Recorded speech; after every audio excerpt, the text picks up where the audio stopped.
5.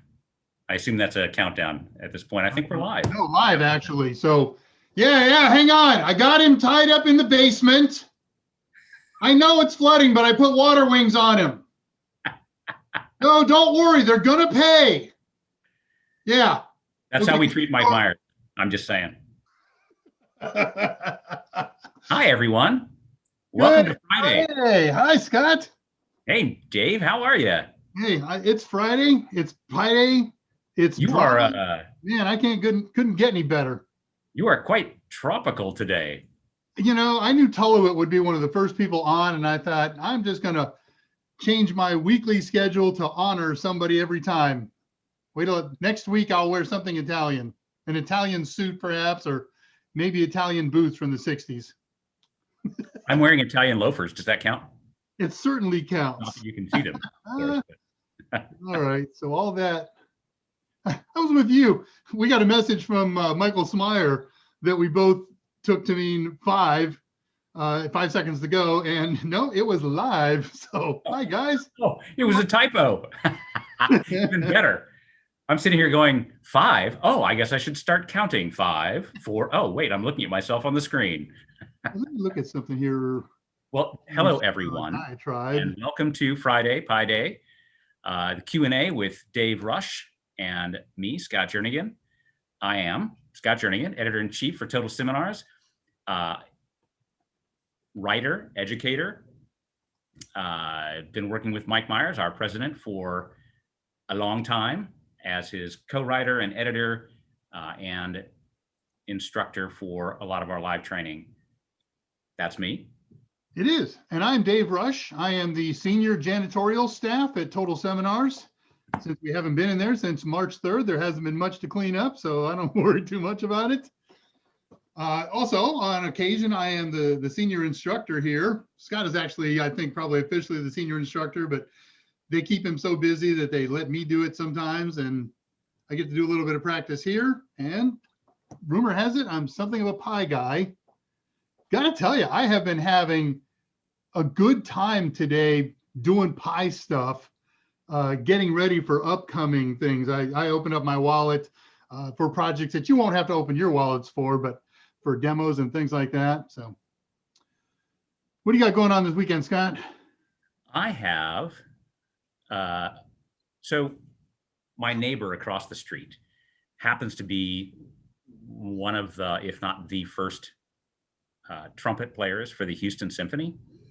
And in practice, he regularly entertains the block when his students come over. And so we have music, kind of this constant soundtrack as he's teaching people and stuff. And he's agreed to do a little block party concert tomorrow night. So and because we're all socially distanced, he's going to be on his porch with some of his students. And I have a fairly big for the inner city yard. And so I'm going to have several little stations about 10 feet apart for people to camp their stuff. We all have bottles of champagne and we're ready to go. And the theme for the evening is Sergio Marchionne. Okay. So is Sergio? The man behind all of the spaghetti Western soundtracks. Oh, Sergio Valente. Damn. Somebody will pop it in. Give us the name of the director for all the spaghetti westerns. I mean, come on. Yeah. Da. Yeah. So he and his students are going to be doing this incredible concert, and we're going to sit around all dressed in white or whatever. Yeah. Because that's what you do on a Sunday afternoon, right? Or Saturday afternoon, and listen to some Morricone. Thank you, Ennio Morricone. There we go. Very cool. That is the theme. Yeah, and that's my agenda for the weekend. Yeah, he just how about for you? Weeks ago, right? Pardon me? I think he just passed a couple of weeks ago. Yeah. Yeah. Okay. Well, that's awesome. On Sunday, I'm going to celebrate anniversary number 34. Wow! Congratulations. Nothing particularly special. Chain restaurant, pick up food. We're going to save it all for 35 and throw some big soiree or something or other, but a few dribby drabbies. But hey, well, let me get the fluff out of the way, and then we'll look at some questions. Okay. Alice, I got to cut myself off here. Alice, I'm muting myself. Alice has had pies for some time, and it dawned on me, am I muted? Hello? Or did I interrupt you? Other way around. I muted myself because my dog has started barking at the mail person. Got it. They want to hear Sasha bark. It's okay. I was scanning the feed here for a second ago, and I saw Alice say something, and it had the word pie in it, and my mind kind of portmanteaued it and turned it into pizza pie. And I thought, oh, perfect. Alice should have a potsy pie. Anyways, let's do the fluff. So it's Friday Pie Day. We got Okay, hours to kill for you. I have one project. It's not a hard project to do, but it's a little complicated. So we want to get started on this thing by about quarter till the second hour, whatever time zone it is for you, 2:45 our time here. I think it's going to take 45 minutes to an hour, and that gives us 15 minutes to spare. If it goes quicker, so be it. But I don't want it to drag on and extend into next week, because this is just such a cool thing. Okay, cool. Yeah. So what? Counting up, making notes here. This is number 11. Okay, so let's do the straight up introduction thing. Yeah. We've done introduced ourselves, but we're doing this Monday, Wednesday, Friday. AMAs with Mike Myers on Monday, Wednesday, and Q&A with Dave Rush and sometimes me or some other special guest for you, right? Because we're all kind of in lockdown. We haven't been able to go to classes in person. We haven't been able to do the kind of study sessions that we would like to be able to do. And so here we are for a couple of days or a couple hours every other day, just to hang out and answer your questions. So we specialize in Total Seminars in CompTIA certifications, primarily. So IT Fundamentals Plus, A Plus, Network Plus, Security Plus, Cloud Plus, and so on. As we continue to move up the chain, we are more than willing and able to answer any questions on those topics or any other topic for that matter. Religion and politics, we kind of leave those out just because people get a little persnickety.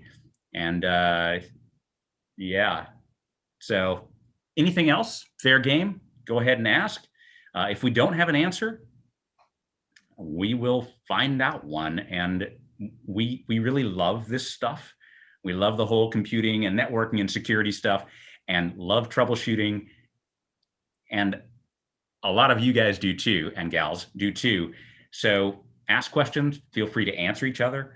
And we get a fair amount of those. We had some good stuff this week. Yeah. That had us researching and roundtabling and things like that and sending back answers. They're not absolutely here on this channel because they're more in line with Mike's AMA channel, but yeah, some good stuff. Yeah. So, and oh, there we go. Contact information. So here's how to get a hold of us. For those of you who don't already know, Dave's email is davr@totalsem.com, or his personal email is drushtx or davidrushtexas@yahoo.com. LinkedIn. Because I got a lot of requests for LinkedIn contacts in the last week or two. So if you want to find me on LinkedIn, look up David Rush. And likewise, look up Scott Jernigan, and you'll find me on LinkedIn as well. I'm happy to and have been friending a lot of you. I guess, do we friend on LinkedIn? We connect on LinkedIn. Connect, right. That's what we do. But yeah, happy to chat with you guys. If you are gaming actively or even inactively for that matter, and want to game with Dave or me, you can. Our Steam accounts are drushtx and Scarheart with no E.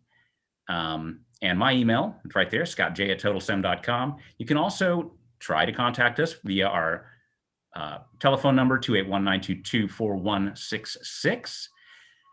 It'll get picked up by our answering service and forwarded to us. So feel free to call and leave a message. We can always call you back. So I love living in the future. Hear, hear. So go ahead, Dave. Yeah, so we got deals.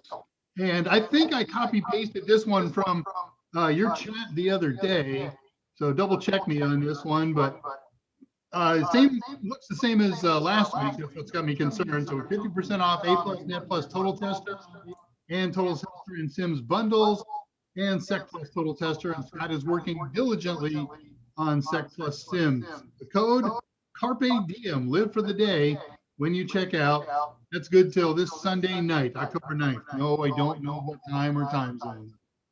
And if you're a teacher, we got deals, special, insane, awesome, super deals to help your classes proceed. Contact Kathy Y at Totalsem to get you through that. Well, all right. So that's it. It's been a good show. Like one of us has an echo, and it ain't me. And it would definitely be me, and I'm actually answering.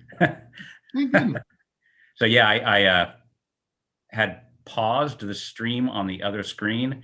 And I was like, oh, let me just go back to live on that so I can see exactly what's happening. And I did. And, you know. Gotcha. Yeah, I checked.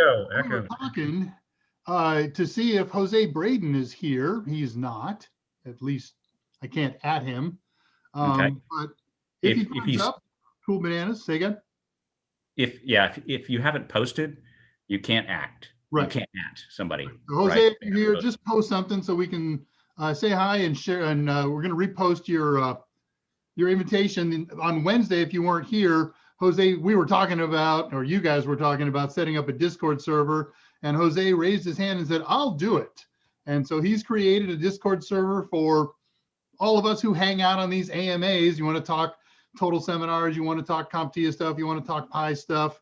Scott and I joined pretty much right away, and we'll poke in there when we're not doing AMAs and our schedules permit, like turning my head from the myriad projects that we all have. So we'll get that up there as soon as we get it firmly.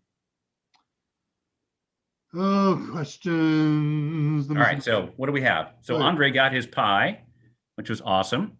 Except it came from, so how do we ship things to people in the EU?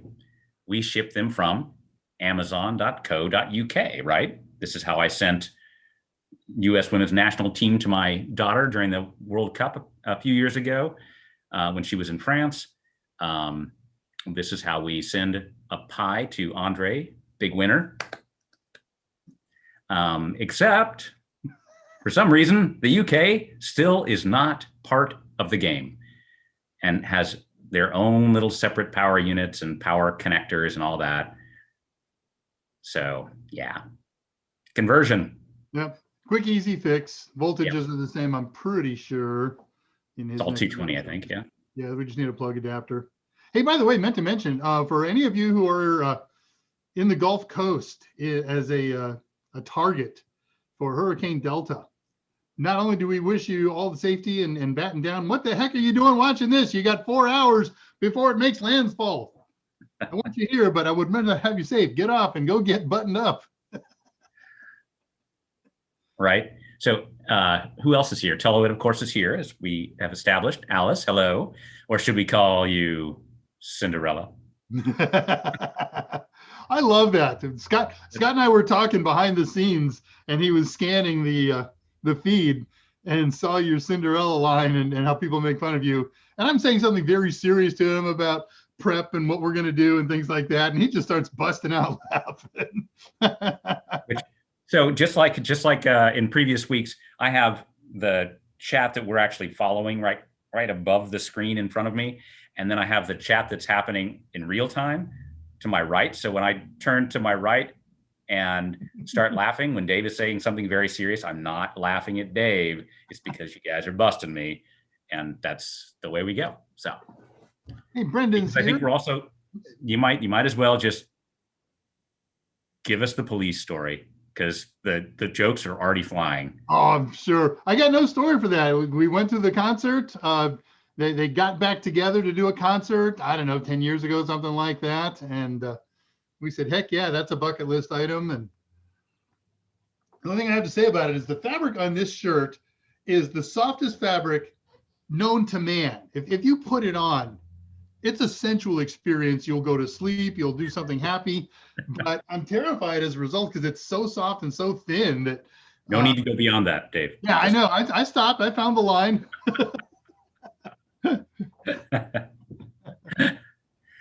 Pinderella. So Pinderella. I like yeah, it. it's got the N in it. All right, so Brendan's here and everybody's chowing and all the other greetings in Italian. Okay, we're gonna do that then. Each week we'll also pick a different language that some of us are comfortable with, and we'll just do the whole show in that language. I'm just catching up with you. 159 Scott is welcoming everybody. Niet. Ja nie znаю ruski język. Niet, nine. So yeah, I'm not doing it in Russian this week. EA, we'll do it in Japanese. Yeah. Alan Duggan is here. Good to see you. He didn't have a question. I got a question from somebody last week that if he turns up, I'm going to answer it. That was the UV4L driver issue. I took some research on that and have some info. Okay. But if he's not here, everybody else will be bored by it because it's kind of. Yeah. We'll wait till he gets on. So 201.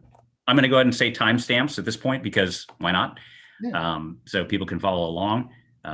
We're obviously 15 minutes or so behind the question stream. But at 201, Brendan was like, how about them new Zen 3 AMD CPUs? I have heard nothing. It's interesting. What do you got? I am such an AMD fanboy that, yeah, I'm just like, okay, I've got my Ryzen 5. I'm just going to throw it out the window, and the 3600X, it's like this lovely, beautiful CPU. All of my games run at like perfect speed. I mean, my productivity apps work just beautifully. Nice. Yeah, I don't need to upgrade. I'm really waiting for something compelling to force me to upgrade because, like a price. Because I need to upgrade. Oh, okay. So Andre's asked this question twice.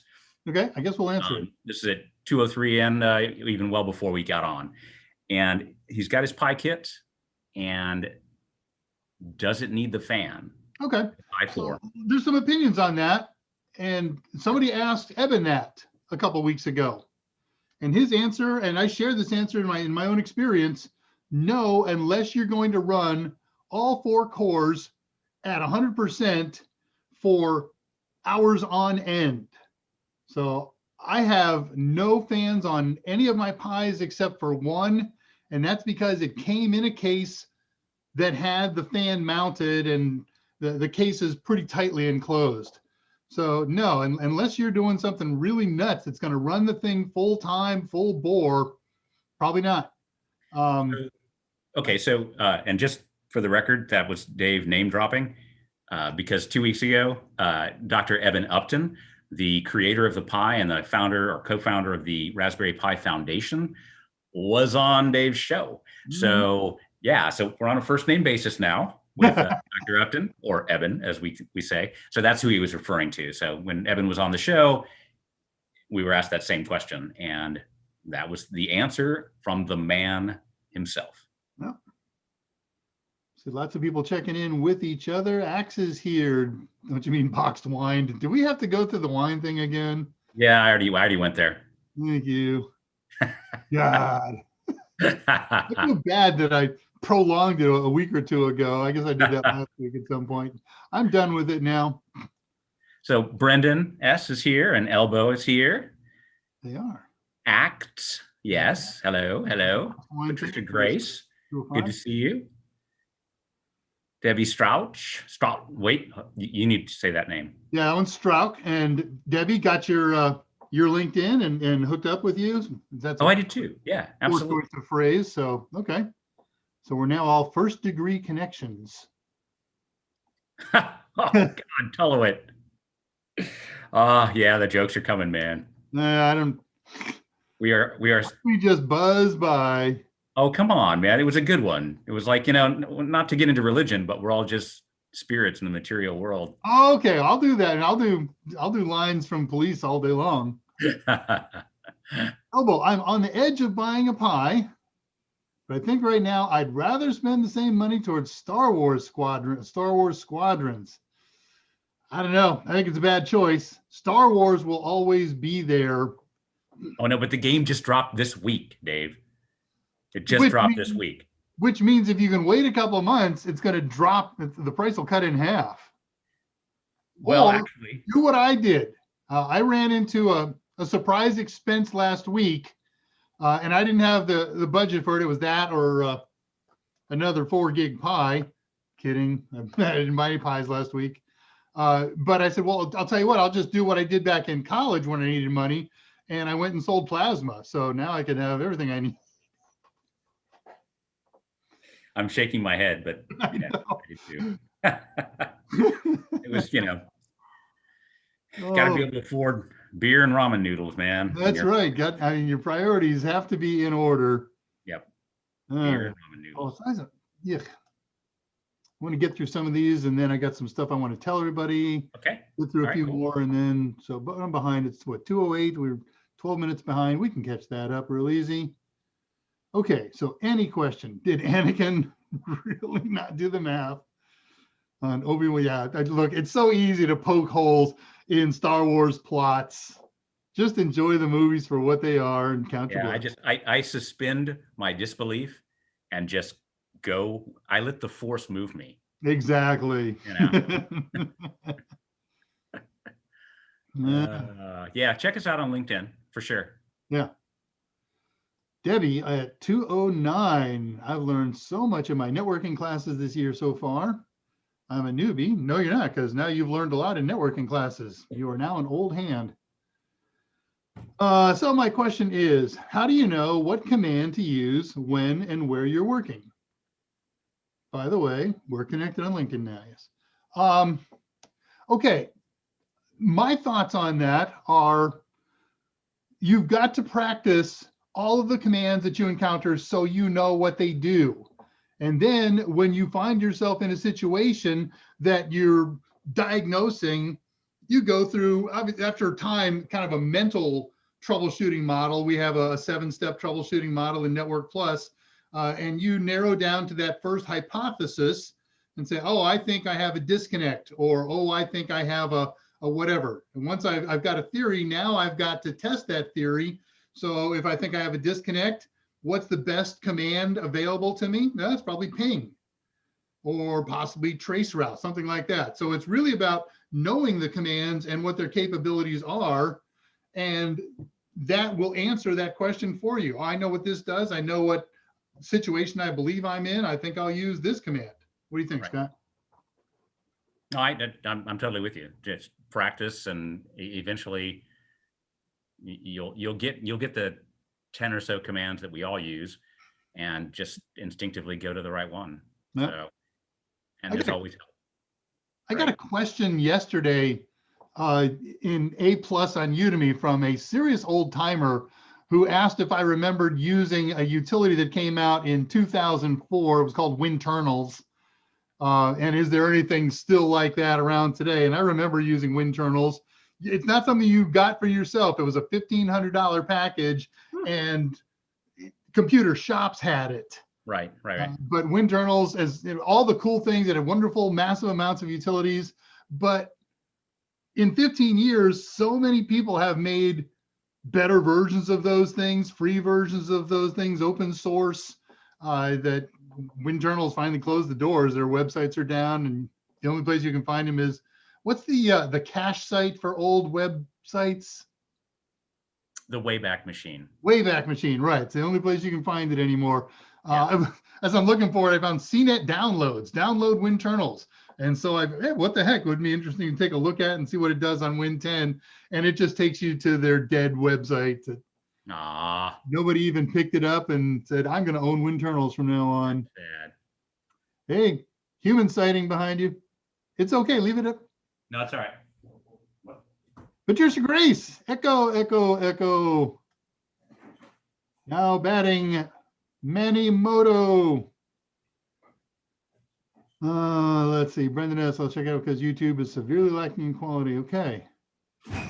No. Well, you guys got to pick on us for our techno glitches. Scott doesn't run just 3 monitors. This is legit. That's great for that little yard you have. I love that. Scott doesn't just run 3 monitors. He actually runs 2 computers with 2 monitors on one and one on another. Bring on the night. So yeah, I have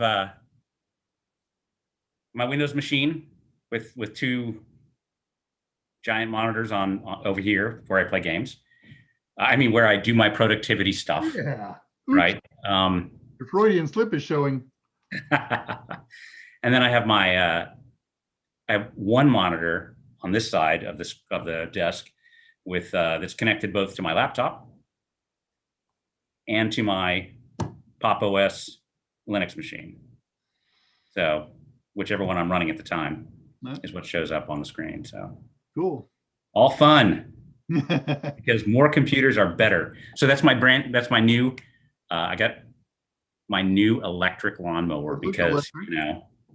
Is it battery or plug-in with a long extension cord? Actually plug-in.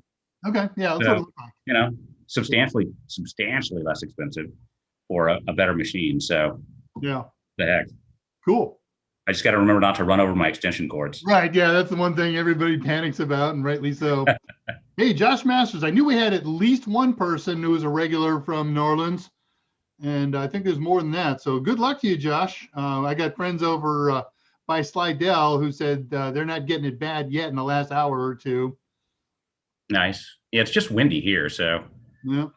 So Nada is here, Nada D. No, Total Seminars does not have an Instagram account. Here. Just saying, because, you know, we're much more permanent. Now I feel a Monday morning meeting coming on. Hey, you know, somebody suggested. No, I think we should go Total Seminars pure Snapchat. Yeah. Completely ephemeral conversations, no records, no nothing. No one can hear you scream, Dave. Debbie, yes, you're right. Thank you for noticing. I haven't weighed myself in the last 2 weeks, but as of 2 weeks ago, I've lost 43 pounds since March 3rd. So. Wow, Dave, that's awesome. Yeah, I got a long way to go yet, but when I lose 143 and I start looking like Scott again. Reading, UK, nice. Do you guys call it Reading or Reading? If it's Reading, type it in as REE for me. Otherwise, I'm going to presume Reading. Or wait, Scott, you've been all over there, yeah. Reading, yeah. Shine. Jean Darval, yes, we are back. Oh. Okay, playing on the table. I was lucky again. My scroll just exploded. What did? The scroll. Okay, yeah, mine did too. I had to go right back here. I'm at 215 now. Okay, I was about to say, so I just jumped all the way to 230, so. Yeah, and it's only 227 in real life, so I'm in the future. Oh, nice, Andre. So yeah, you know what? If somebody gives me an old PC that works, it's going to get Ubuntu on it. That's all there is to the world. Debbie, I would like to give a shout out to all who've survived thus far in 2020 because the non-survivors aren't here, Debbie. The people who are here are just going to have to pass that message along. Sorry, I'm a literalist. Greetings, Asger. I was just talking to friends and family on the same subject. It's like, you realize it's still 2020 and we're still here, and it's still like, oh, wow, what a year. It's been crazy. What a year. You know, and our kids, I'm glad they're going through this now because as they're later adults, it'll just be an old bad memory. But yeah, you and I are in the twilight of our life. We may, you know, hopefully make it another year. And what a bad way to end it on. I'm planning on another 100, so, you know, don't mind me. So, okay. Oscar at 216 wants to know if you can ask a question. Absolutely. You don't have to ask if you want to ask. Just post your questions up here. We'll hit them. Yeah, and if you can tell by the fact that we just said 216, we're about 15 minutes behind in the question. So post your question. If we haven't gotten to it yet, we'll get to it eventually. If we accidentally skip your question, just ask it again. Right. No offense taken or intended or anything. So Yeah. Tell her which song title for your senior quote. Let's see. Patricia Gray says Jean Dorval, she passed Net Plus barely. There is no such thing as barely. A pass is a pass. D is for diploma. Where do you see that? In Mike's word, I'm sorry, 218. And she does not recommend the at-home experience. They need better management expectations. Yeah, you know, you hear a percentage of people who are unhappy about testing at home, and a lot of people not so much dislike for it. So whatever your experience and opinion is. Kevin Lopez is with us. I haven't had much time to mess with the Pi, but their File Explorer is confusing. I have no clue where things go when I download them, and I don't know how to see my SATA SSD drive connected. Okay, so this is not a Pi question. This is a Linux question, right? I mean, because Linux, whether it's Raspberry OS or what other operating system you're running on the Pi, is some version of Linux, and it is not Windows. So a lot of times you can right click on the desktop, and the context menu that you'll see will give you an option to go into one of your drives. There's sometimes a little, Michael used the term Chrome to describe the things that are in the window around you that you can click on and touch. So sometimes there's a little thing up in the top left corner or the top right corner that will move your mouse up there, and you'll see that you can click on it, and it'll give you options for seeing various things. Kevin, you need to tell us what operating system you're running on your Pi for us to give you more specific details and help on that. But yeah, that's a Linux thing. It's just different. But once you get it, then you'll be like, and because you know that every operating system is going to give you some way to get to your files, right? To save them and to retrieve them, that regardless of the interface, there is a way. And it's just a matter of figuring out how the developers of that, I gotta stop talking with my hands, how the developers of that specific interface have decided to give you that capability. So let me give you two quickie pointers to just to kind of help that out. When you say, I don't know where things go when I download them, the answer to that question is, what did you use to download them? So if you used a browser, Firefox or Mozilla or whatever, there is a specific setting within that application where you set a download location. So take a look at the settings there. And I'm going to bet 9 times out of 10 for most Debian Linux distros, the default is going to be your home folder, and there's a downloads or download directory underneath there. Pretty good chance that. Then for your SATA SSD, when you plug in any kind of storage device into a Debian system, most of them today will auto mount, and there is inconsistent to how and where they're going to mount. And there are commands that you can run. We'll look at that. I was actually looking at that this week if I wanted to talk about how to force mount things in appropriate locations. But for what we've got to do today and then what we've got to accomplish, I'm not going to be able to hit this. I am going to save your question, and I'm going to give you an answer next time we see each other. Okay. Let me bring up Uncle Notepad here. And there we go. Kevin's question is saved, and I'll give you something on that. So 219, hi, Morning Saint. Yay, live stream time. It's true. It's awesome. Okay, Jean Dorval and Patricia Grace are talking together. We didn't, I just want to say, please. We were behind the scenes on Wednesday when Patricia said that she had passed Network Plus. So we should do the official Friday round of applause. So congratulations, a pass, as Dave says, is a pass. The first time I took Network Plus, I was a serious A+ instructor. Net Plus, that was like, I don't care about networking. It doesn't help me game, right? It does. But at the time, it was not a big deal. But I was already the editor-in-chief for the company, and I was editing our first edition of the Network Plus book. the All-in-One Network Plus certification exam guide. And I had just finished editing the book. I didn't know anything really and truly practical about Network Plus. And I was like, well, I just finished editing an entire book on it, took it, and I passed by like one question. One question. So yeah, a pass is a pass. I've been network certified for life now. So, you know, it's all good. So congrats. Yeah, very nice.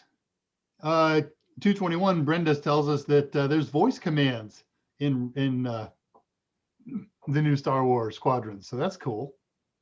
Really? Yeah. Okay, that's cool. Yeah. So I know my thing is going to jump here any second now. Still I know, right? I'm at 221, so I'm kind of like yeah, I'm feeling it. gingerly scrolling here. I want to get a hostess control. Okay, I'm just going to move on. I want to try and get through some of the stuff we need to. And right, because yeah. I wish they would send those instructions in confirmation for. Wait, yeah. You know, wouldn't that be interesting, Jean Dorval? I'll agree with you. I don't think Pearson VUE does a really good job about pre-communicating what to expect if you're going to do a home-based exam. That'd be really good if they did that, or a video discussion on it, something like that. Maybe after you take one, you could propose doing that. Right. And how do I job hunt in this industry? You offer something you can do, show them, and you know they may bring you on board. Right. So I don't want to quite leave the whole Star Wars Squadron discussion alone. Just jump, because you know, gaming, right? So Brendan, really, a Star Trek character voice I see that. in a Star Wars game? I mean, what were they thinking? Yeah, I read something recently about somebody chewing on doing a crossover between the two, and the long and short of it is the rights holders have absolutely no interest in permitting a crossover. Of course not. Yeah, wow. All right, so Kevin says he's using Raspberry Pi OS. Yeah, I figured. So when Dave flips over to the Pi, yeah, a little later in the discussion, Kevin, we will make note of that and just say, let's do a quick look through how to get to the file management tools in Raspberry OS. Okay. We'll make note of that. Sound like a Shirtless Jernigan sounds like a good band name. Yeah, that's exactly right. And it's also a good line for a t-shirt. Because, you know, t-shirts. I'd stoke that fire again.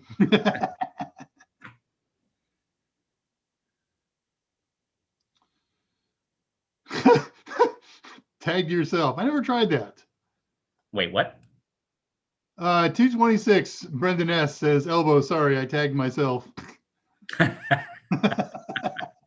always fun.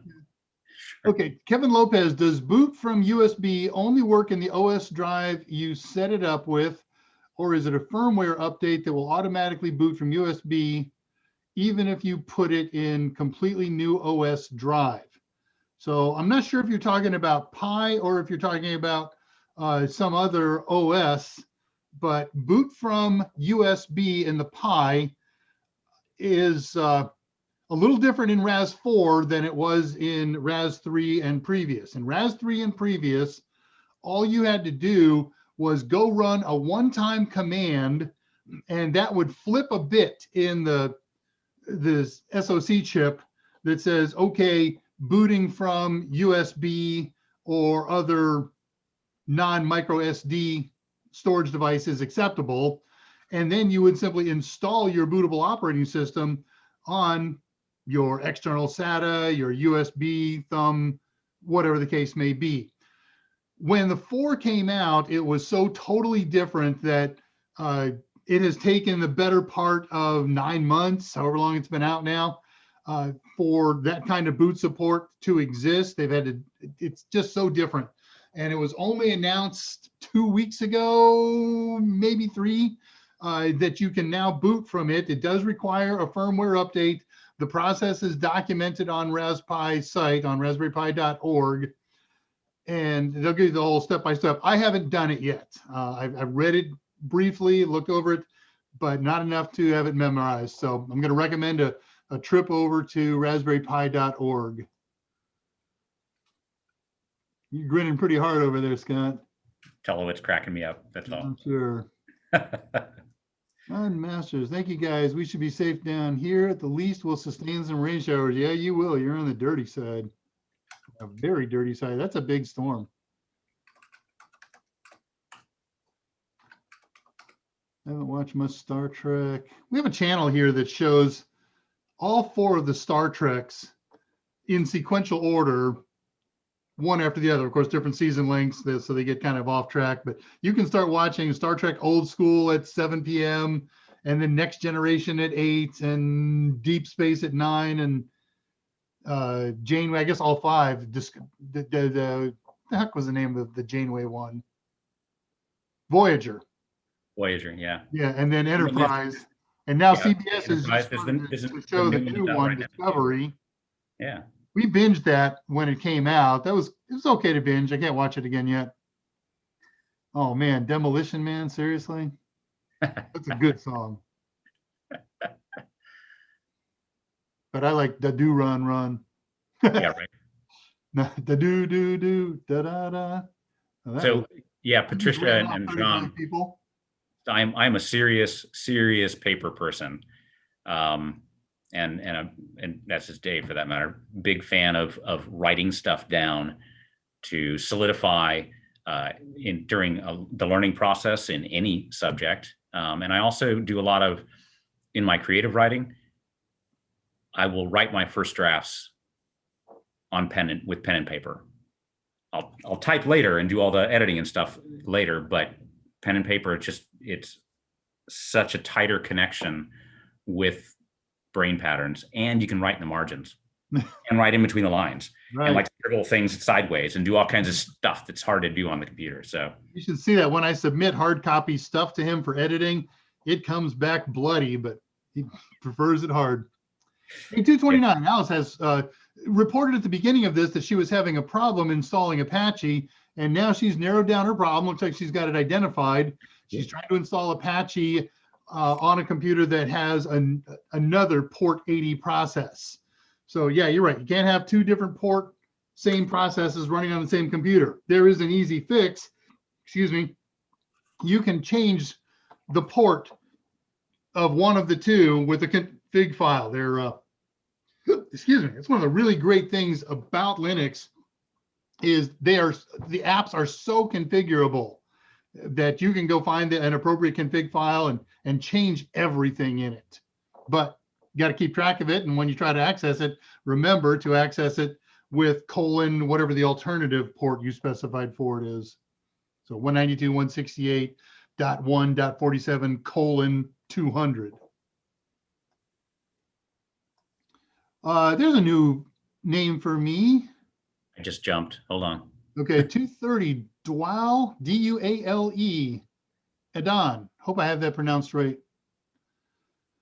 Best method for someone to get in IT. A+ alongside systems along companies are using Active Directory.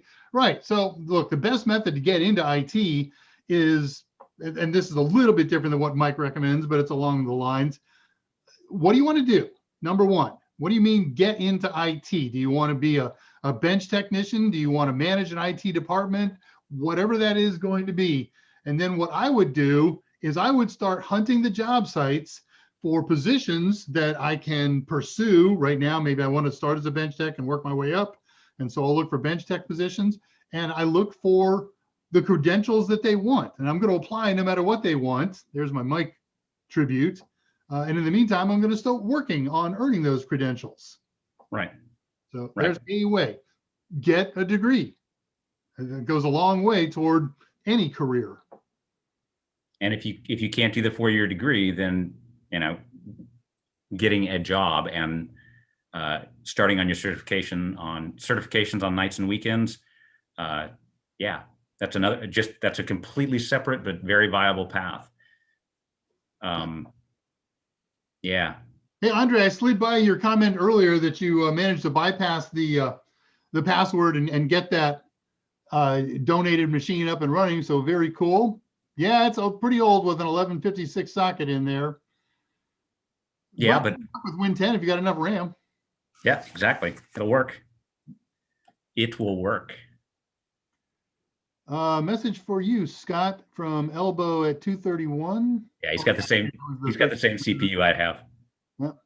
Can I explain, says Brendan at 231, the significance of hertz when reading about monitors or parts running 120 or 240 hertz? What does that exactly mean? I'm not going to tell you what exactly it means. For me, my first job in the PC biz was in monitors. And so I could drop off for 2 hours and I would get lost down rabbit holes that everyone would strangulate me for. So what I'm going to tell you at the moment, the short answer is these are how fast the screen refreshes. So here in the US, we use 60 hertz, 60 cycles per second power, and monitors tap that timing signal, and that's how fast they write all the lines back in the days of CRT monitors.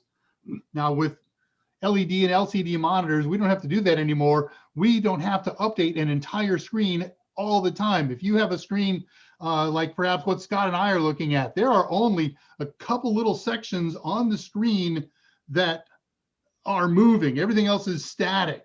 And so the system is able to update that whole screen much more quickly. It can leave the static pixels alone and spend time on the dynamic pixels, ones that are moving around, very quickly. But in the case of a 120 hertz machine or monitor, the system doubles the frequency coming out of wall power to 120 times per second, and it can update the entire monitor 120 times every second, or in your example, 240. So you automatically start out with a high frame rate as long as you then have a video card that can feed it with that kind of frame rate.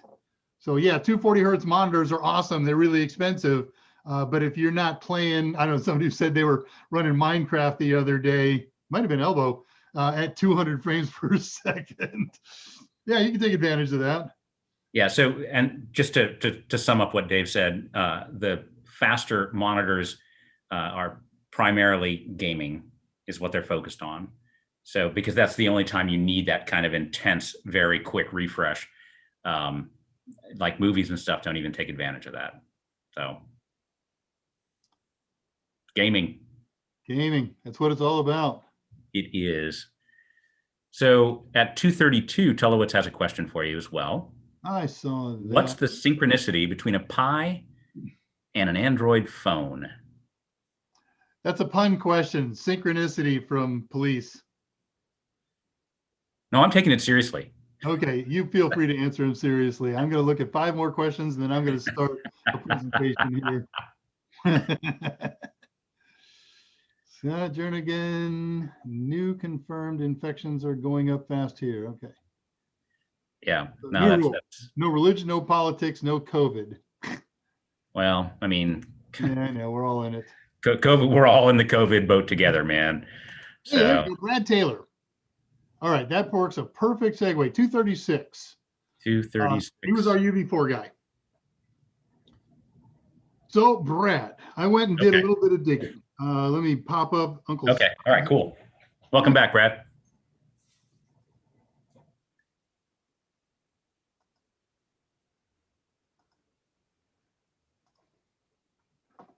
All right.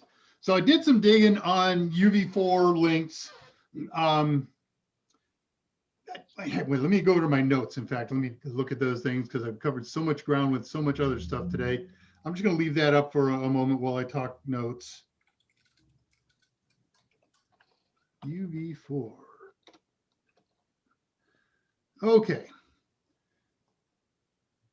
So without touching your computer or getting on the phone with you or something like that, I can't troubleshoot specifically what you've got.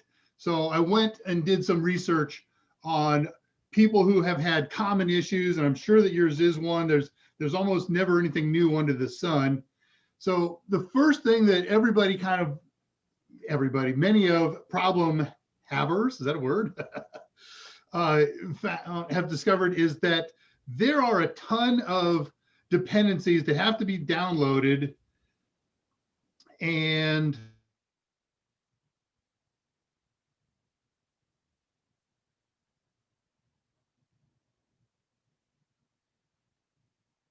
Dave, did you just freeze? Well, that's happening here. I think Dave might have frozen up a little bit. Not sure what's going on. I see me on the live stream screen, but no Dave. I so see look at Dave. the Stack Overflow link that I've got here. Stack Exchange, rather. It's not Stack Overflow. What else did I have? Oh, yeah.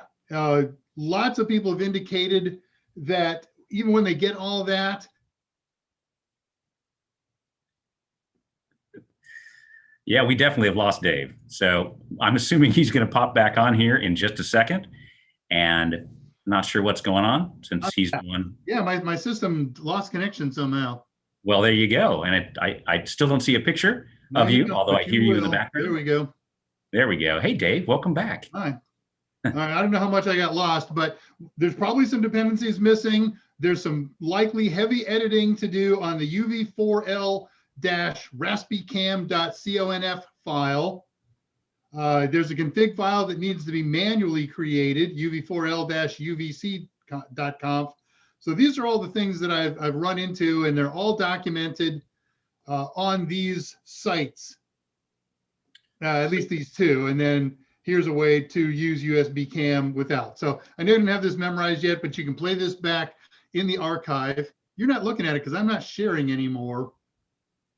We're not looking at it. Yes. And so, Brad, the other option, and I think a very good option to do would be to send an email to Dave directly. So if you don't have a chance to copy these down, or for some reason you're a little stuck, or if the little glitch in the matrix there dropped too much explanation, just ping Dave or me, and we'll get you the information as well. So, yep. All right. Yeah, sorry about that glitch. I'm glad the whole thing didn't cancel since I was the host. Yeah, right. Terrifying. So this is a very cool thing about Zoom, by the way. So even though Dave is hosting the stream and his connection died, Zoom just continued to soldier on, and I suddenly became the administrator. And like, oh, hey, I'm in charge. That's awesome. As long as you stay in, you win. Yeah. So, okay, I'm actually going to go back. Okay, good. Why it just exploded. I love YouTube. I love it. I really do. Okay, so I'm going to go back to 232 and Telowit's question, because it was actually a serious question. All right. He accidentally threw in a pun because he can't help himself. Okay. But the second half of the question was a real question. And that is, when you talk about a Pi and an Android phone, can you add a hat, a connector or some of some sort to a Pi to turn it into an Android? Got it. Or an Android phone. Okay, you got an answer, or you want me to? Go for it. You're the Pi man. I'm just your wingman today. Okay, they're not common in the US, but there are 3G hats available and have been for some time. 3G? Yes. Okay. I have not seen 4G and 5G hats, and I will take that as a project and add that to my research projects. Tell what I have your email address from an earlier email that I got from you. So my guess is 5G is so new. Sorry, Scott, I cut you off. Good. What's a hat? Coming up. My guess is that 5G is so new that they don't exist yet. So a hat, there's a very technical answer for what a hat is, but let's just say I got a Raspberry Pi here. It's got a batch of GPIO pins on it. There's a circuit board that's designed to plug into that thing and add functionality to it. And there are millions and millions and millions of those things. Yeah, no, I'm faking it because I don't have a Pi in reach here, kind of, sort of. But it's a plug-in board that goes on top of the Raspberry Pi and adds some kind of functionality to it. And we're going to do some hats in 2 weeks that I am just excited about. There's hats, there's bonnets, there's another term that they use for them that I don't remember, but toupees. Sure. I love the bonnet ones. They come out of the Brit companies. All right, so let's move on to a topic, kind of sort of. I have 4 of my little quickie news items. One of them is done. That was where I was going to address UV4. So, which that one? I'm not going to do that one. That's boring. Experience of the week. This isn't Pi related, but it's CompTIA A+ Net Plus related. So this is kind of wacky. I've had a 5-port switch running on my near my desk here to run Pis and laptops and whatever else I've got running. And I ran out of ports. Last week when we were doing our lab, I didn't have enough ports to do it. I had to unplug one Pi and plug in another. So yeah, I wrote the script around not using the one. Okay, fine. But that just bothers me. I got 5 Pis sitting here, plus a laptop, plus I got a link to the Soho router. So the other night, 2 nights ago, I went out and bought a little 8-port switch, and I plugged everything in, and 4 out of the 5 things were right. I have 2 gigabit devices, the Soho switch and my laptop, and they showed gigabit connections, and I got 2 Pi 3s, and those are old and slow, so they showed 100 megabit connections. And then I got a Raspberry Pi 4, which has a gigabit connector on it. And I plugged it up, and the link light on the switch showed 100 megabit connection. And I started poking around and moving ports and things like that, and nothing. And I thought, well, I wonder if there's a glitch in the matrix. I'll do a little research and see if anybody else has experienced this problem. And a few people did, but it didn't seem to be systemic. And one guy made this really snarky answer. He said, check the category of your cable. I thought, well, that's stupid. It's a 5-foot cable. Even if it's the wrong category, it's going to support full speed. But I looked at the cable, and sure enough, it was Cat 5, which is only certified for 100 megabit. I thought this can't possibly be, but I swapped the connection for a piece of Cat 5e, and bink, bink, it went gigabit. So pay attention. And, people have asked me in the past, and I think I've lied. Hey, can I just use a short run of 5, a temporary? Yeah, you'll get a connection, but no, you're not if you want full speed. 5 feet was not enough to support a gigabit connection. When I first got my NAS, right, it's the white box sitting above the drum on my shelf back there. When I first got my NAS, it has 2 gigabit connectors on it. I plugged in 2 cables to it, plugged them into my switch. I'm like, this is great. I'm going to be copying all my stuff and having this great backup with these, many terabytes of space. And I was like, wow, it's taking forever to copy these things. And I finally started running traces and 100 megabit, what's going on? And realized I had just grabbed cable because all old techs, right, we have a bunch of crap laying around. And I just grabbed a couple of very clean, beautiful cables. They were the same color even. Yeah. Both Cat 5. Yeah. So it's okay, trash can, bye-bye. Lesson learned, huh? Yeah. All right, last little bit of newsy stuff. Okay. I'm going to throw some new terms at you. These are going to be useful later in your life. The first term I want to throw at you is a fling. And I'll use an analogy of a fling.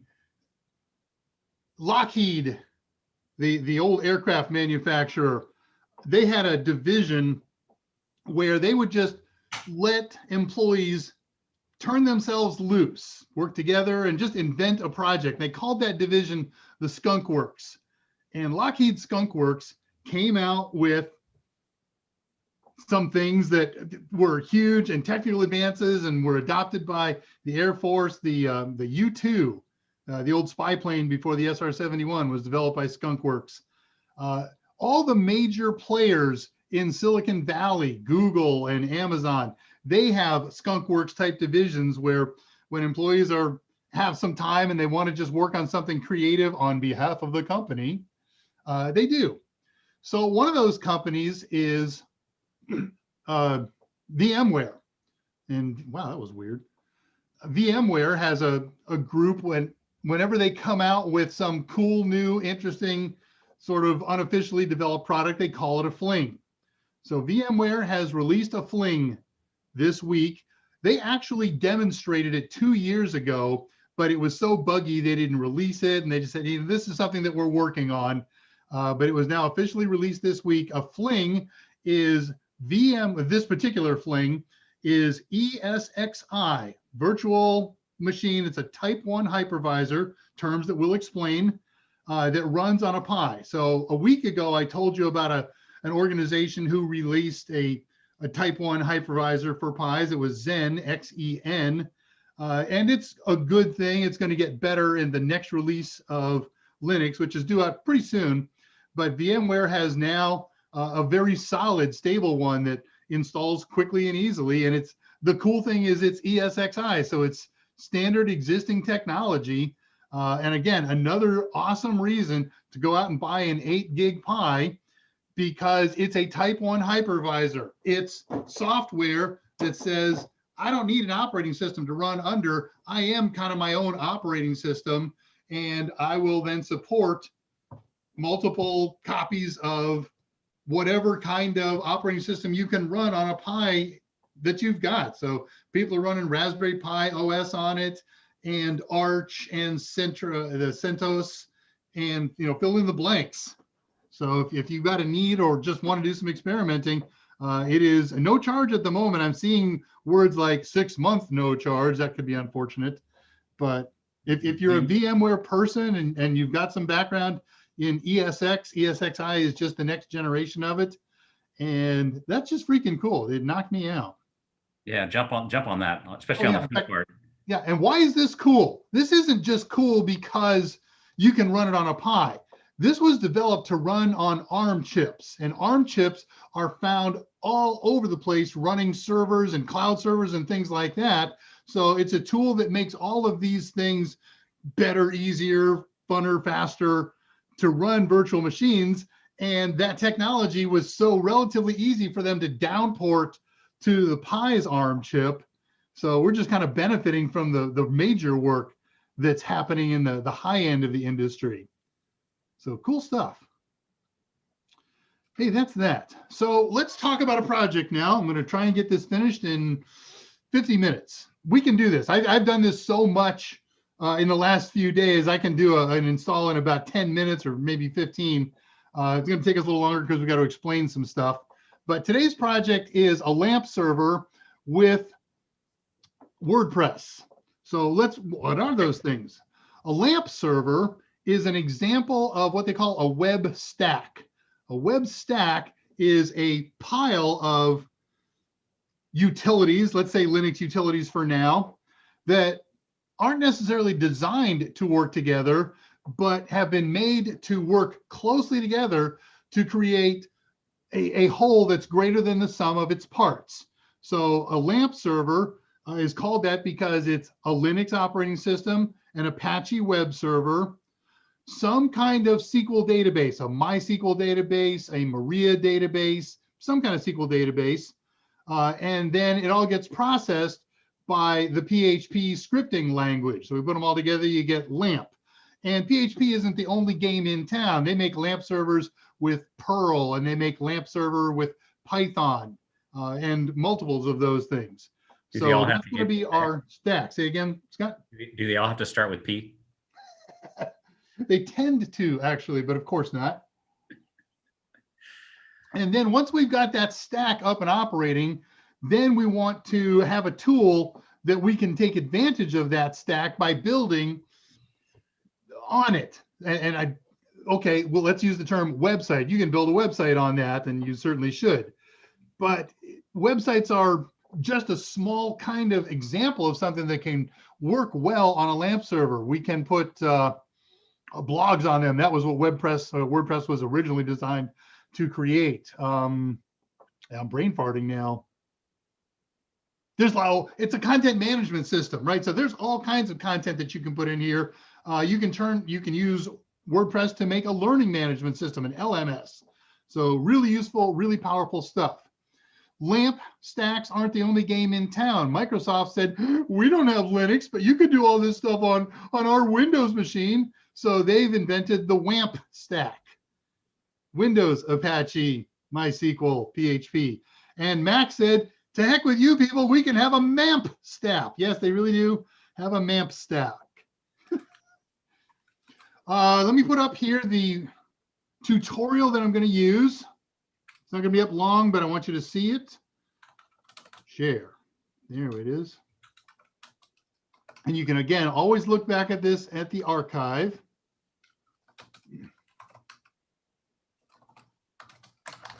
Mike is so smooth when he changes screens.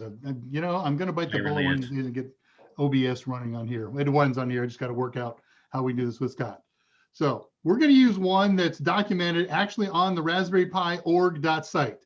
I experimented with a whole bunch of different tutorials, not because necessarily I need a tutorial to do this stuff. It's fairly easy, but I wanted to make sure that there was one that you didn't just have to hear my words or see my examples or wait for my stuff to happen, that you could go to this website and follow along. So this is the one, after all the ones that I tried, I said, this is 99.75% perfect.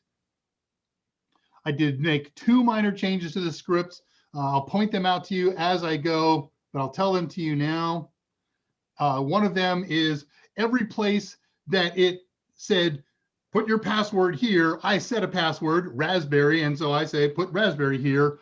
And that particular tutorial liked the editor called LeafPad for editing some of the files that we have to edit.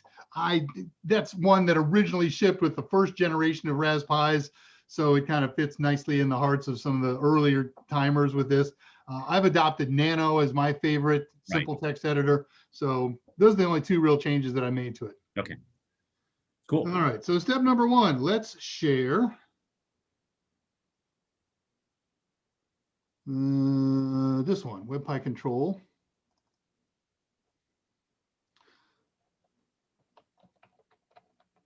Typing things in. Are you sharing? I'm not yet. I had to bring it up first. Now we go to the Zoom share beast. You know, commenting in case you would plan. I appreciate it. Okay, so now we're sharing. This is the same Raspberry that we used last week to do our control and LED with a web server and PHP. However, I've completely blown that away. This is a brand spanking new, fresh install. I did this install last night after all my experiments and blowing it away. So it's a Pi 3B. It's running, of course, 1 gig of RAM. That's all it had. I've got a wired connection to it. I did it all wirelessly. It works fine with that. And it's got an 8 gig micro SD card in it. Come here, you. What are you doing? There. I get this full screen view and it covers everything. I have to keep going back and forth to select my notes. All right, did the maps, did all that stuff, Oh, hey, I wanted to give you some stats about this thing. WordPress. There are 60 million WordPress sites. 33% of the top 10 million websites as of April of last year were being managed on WordPress or by WordPress. So impressive. It's free. It's open source. And here's the really awesome thing about it, I think. WordPress is this application that's written in PHP. And that makes it completely platform independent. If you've got a platform that runs a PHP script interpreter, you can run WordPress on it. So that's just awesome. That is utterly beyond awesome. All right, did that. So here we go, the step-by-step. Oh, man. All right. So these don't take too long. I'm going to start some of these installs and then turn them off until they're done and talk with Scott and you guys. So the first thing we've got to do. Can you make that bigger, Dave? You know what? That's weird. Oh, that's right, because I did a fresh install. I certainly took that effort yesterday to do that, and I forgot today. No worries. We can do this. Change this to 20. And everything else is okay. And then blow this up and blow this down. Can you see me now? Much better. Thank you so much. Super. All right. So we're going to install an Apache 2 web server. Very simple, sudo apt or apt-get if you prefer. I like apt because I can watch the percentage of completeness. Install Apache 2. And if I just hit the enter key, it's going to prompt me for, hey, do you really want to do this? So I'll hit it off at the pass and say yes. So that goes buzz, buzz, buzz, grind, grind, grind. Takes about a minute. We'll stop sharing. I'll let you know when it's done. And I'm going to talk you through what I'm going to do next. And that way I can just do some of this stuff without dragging it out. Okay. So the next thing we'll do is we will install PHP. Same command, sudo apt install PHP -y. And if you ever want to use this computer to do PHP GPIO pin control again, we can add that other piece to the line, which is what we're going to do. So when I type this in next or copy paste it in next, it's going to say sudo apt install PHP space and the name of this library Apache to talk to GPIO pins. All right, that looks like it's complete. Okay, cool. I will share with you again. Yeah, I like this technique. The song titles are still flowing, by the way. That would explain the grin on your face. Okay. So sudo apt install PHP. Remember, you can install dozens of packages on the same command line. You just separate them with a space. So install this package and this package, lib Apache, library Apache, -mod -php, the -y, buzz, buzz, buzz, grind, grind, grind. That happens pretty quick, so I'm going to stay here. And now what the tutorial is going to ask you to do is just to go test it, to go edit the index.html file. I'm not going to do that. You don't want to see me edit a file that I don't have to. You know that if you browse to the Pi's IP address, it's going to bring up the Apache default index.html file. We've done this a couple of times back in our first episode of this, and we've done Apache installs before. So I'm going to dump that as a concept. And what I'm going to do, how are we doing on time here? 56%, still dragging. When this is done, I'm going to go to the folder that holds the index.html file, and I'm going to get rid of it. Remember that if you have a straight Apache server, it always looks for this file, index.html, when you access the server, and that's what comes up. When we add PHP, that doesn't change. If you have an index.html file in the right folder, when somebody accesses the server, they're going to get the index.html file. You want them to get the index.php file.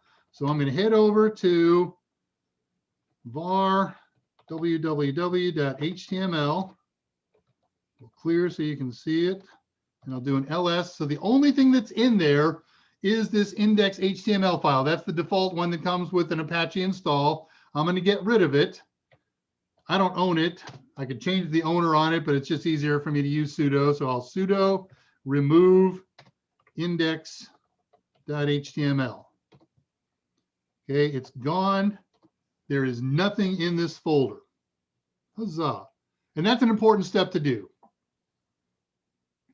You may or may not have to do this next step. I didn't bother to test it without doing it because it's such a time-consuming thing. So you might want to restart Apache. It's in the tutorial. Boom, that was quick. So it never hurts you to do it. The next thing they want us to do is to create and test a PHP file. I think that's important. So I'm going to do it. I'm just going to say sudo, and it's got to be in this folder, sudo nano index.php. And I'm going to put a couple of PHP program lines in there. Save it, Control X, yes, enter. And now we'll open up a browser.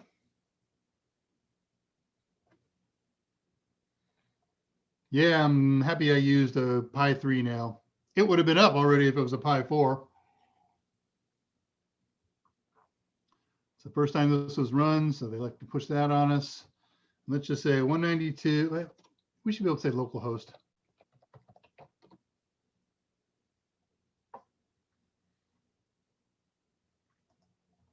Yeah, here it comes.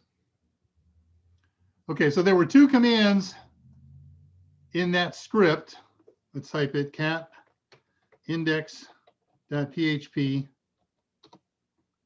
So the first command said, echo the date, year, month, date, and the hour, minutes and seconds. So that's what came up here as the first line. And then the second line said, run the PHP info. Read the PHP info variable. And that's all this happy stuff. And we've seen a little bit of this before. I haven't gone through it, but what I didn't show you, and what I'm not going to show you in detail right now, is just how much information is stored here. There are zillions and zillions of native variables that PHP understands, and all of those are used to read stats about the PHP environment, excuse me, and the computer environment. So it's pretty cool. All right, now we're going to add our SQL database. The big SQL database on the planet is the Oracle SQL database, and it's available for the Pi. And there are a lot of people who are unhappy with it because while it's free, Oracle sometimes out of the blue takes one of their old free products and said, hey, if you're using this, you now owe us, and you got to have a license. So it got cloned into a utility called MySQL, and MySQL got cloned and improved into a SQL server engine called Maria, or MariaDB. And that is the heart of probably most of the LAMP servers out there. Everybody's using it. I went through a list of some of their website claims. It drives the database at booking.com and Wikipedia and Google and Canal Plus for those of you in Europe and France, Club Med, Deutsche Telekom, La Poste, Virgin Mobile, Western Digital. You get the idea. So we're going to install this Maria database. Done from the command line. So sudo, it's an apt-get. I don't use that. I use apt. Install MariaDB server, and it's going to pull in an extra piece that integrates it with PHP. And I timed this one yesterday. It takes about a minute. So while that's happening, we'll talk. Okay, I want to talk about what happened next in my experiments. There is this complicated set of steps that we have to go through now to install WordPress in that tutorial. And I said, man, that's crazy. There's got to be a better way. And I found a whole bunch of other tutorials, and most of them were the same process. Some of them have fewer steps, some of them had more steps. And I tried them, and none of them was satisfactory. They were out of order. They didn't work right. So, okay, if I have to use it, I'll use this one. But wait a minute. I wonder if there is yet an installable package for WordPress. And so I did an apt cache search. And sure enough, it said WordPress, but there was some other stuff in there, and I wasn't comfortable and confident. So I loaded Synoptic, the graphical user package manager, and looked in there, and it said, look at me, I've got an installable WordPress package. And clicked the magic button, and it said WordPress is installed. But then when I went to do the rest of the tutorial, after all their WordPress steps, nothing was where it should be. And so I said, you know what, let's just follow the darn tutorial and see if it works. And if it does, we'll stick with that. So that's what's going on. We're going to follow this ugly, complicated. It's not that complicated. It just means you got to run a handful of steps. They're all simple.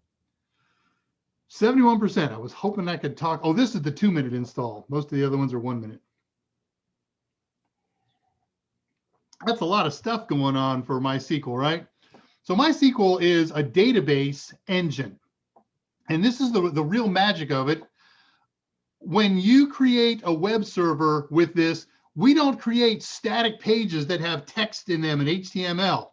We create databases that have information in them. And with PHP, it can extract and modify that information and generate dynamically a page of content. And that's what turns up. So PHP is cool because it can work with variables, but PHP working with a SQL database can work with actual data that you input, customer data, inventory information, all that good stuff. Did I copy anything here? No, I just did that. I didn't copy my next line. But at least we're on the right server this week. Those of you who were here last week may laugh at that uproariously. All right, so we did that. Now, nothing should be in this folder as a result of that, except it installed, and oh, that's the index PHP that we created. We got to get rid of that. So next step is, now I created it, so I don't have to sudo it. I can just remove index.php. It's write protected. I got to sudo it. I don't think that sudo reference is in the tutorial. So if you see this message, run it again with sudo. All right, so here's what we're going to do. We're going to get the current copy of all the stuff that makes WordPress directly from the WordPress site. We're going to use one of these commands that doesn't use sudo apt. What did you just do there? Okay, nothing. We're going to use a wget. So it means get files from a particular website. And here's the website, wordpress.org. And here is the file we're going to get. It's a GZ file, which is kind of like a zip file. A tar is also like a zip file. It's called a tarball. Not Wudo. You were all yelling at me to say not Wudo, right?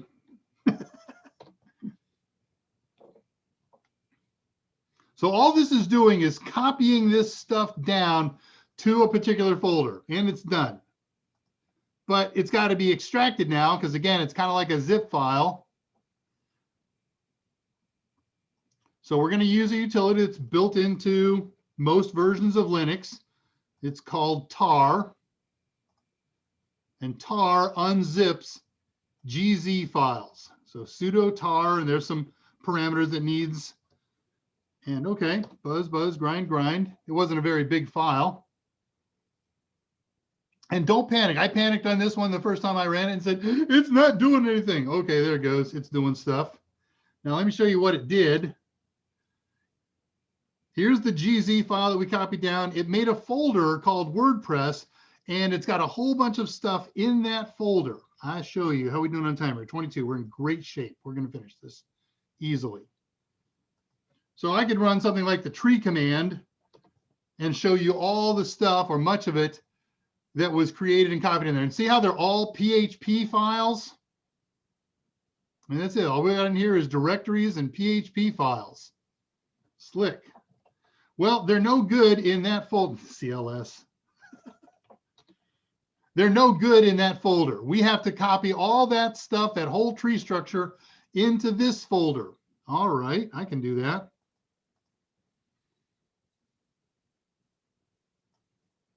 I'm going to copy this and I'll explain the command to you. Paste. All right, so I'm going to move everything from WordPress on down. That's the source, WordPress/star. And then this is the destination, dot. Dot means current directory. So I got to make sure I'm in the right folder when I do this. I'm in var www.html. So hit the enter key. This is just, man, it's done. Okay, but now if we do an ls, look at what's in here. All this stuff is in here. And I no longer need this GZ file. So we can get rid of that. Sudo remove. And I'll type in the whole thing just so there's no GZs that I'm not aware of. .tar. Ask a question while you're typing. Go ahead. So you remove the index.html file, Yes. but not the index.php file. I did remove the index.php PHP file. This is a new one that came in when we did the wget. Okay, okay. So there you go, Patricia. Yep. The answer to your question. Okay. And then we're going to remove all that stuff in the WordPress folder on down because that was just originals. Sometimes there's some value in keeping these folders if you're going to mess around with this stuff and you think you're going to delete something incorrectly or accidentally. Here, let me move down a little bit. I want to get the.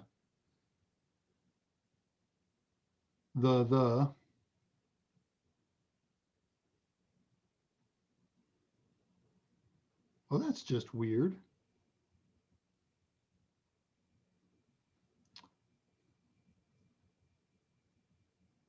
As I updated my notes last night, I took out the command to do what I want to do next. Okay, it doesn't hurt. I'm going to leave the WordPress folder there. That's fine. Render. WordPress. I got to sudo it. -S, I think. No, all right, I don't care. I'm going to leave it there because I don't want to do the long hunt here. All right, so we have PHP. Theoretically, it works, except you've got to run it one time and get it set up and configured, create the database that we're going to be using, some things like that. So let's do a little bit of that.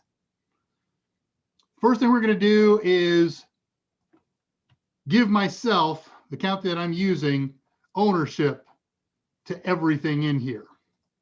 So that's a really simple thing. We're going to change owner minus capital R to me for everything in and under the www.data folder. Bam, done.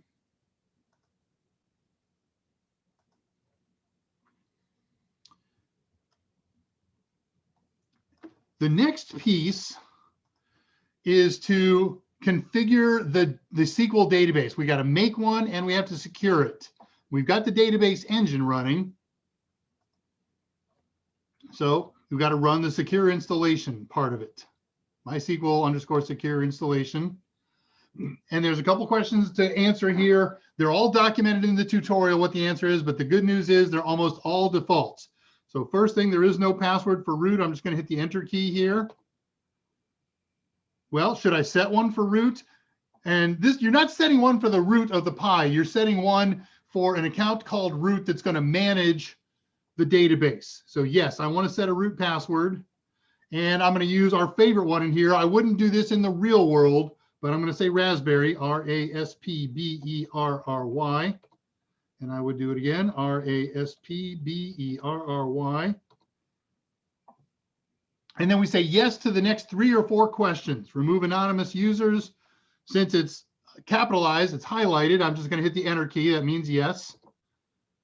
Disallow remote login remotely. I don't want somebody coming from outside this computer and managing it, or maybe I do, but I'll say yes. Should remove the test database and access to it. All these things can be changed later. And I've just given the root guy account, girl, you like that, privileges. In order to make those happen, you have to do a reload privilege tables. Okay, done. We now have secured and created some basic functional accounts for the database engine. The next thing we're going to do is create an actual database. So we've got to log into the database. It's called the monitor utility. So we run SQL or sudo MySQL, user account root, prompt me for the password, Raspberry.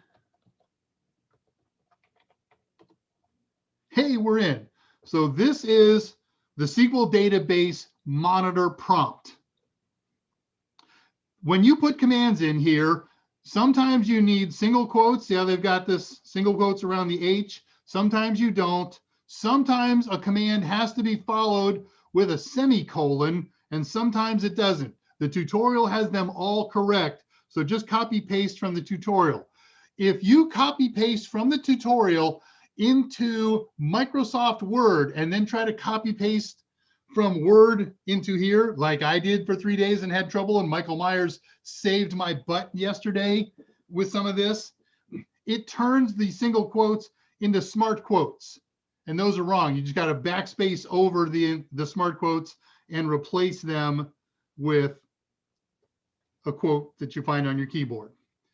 So let's see what our next flavor is. We did all that. So we're going to create now a database. And this is one of those commands that has to have a semicolon at the end of it. So we're going to create a database. It's going to be called WordPress, has a semicolon after it. And this is what we're looking for, just a one-line response that says, okay, I made it, and it's got a row in it. It's got a title in it. 15:30, another 5 to 10 minutes. Okay, we saw that. There's the smart code warning. So here's one of the ones we had to make a change to in the tutorial.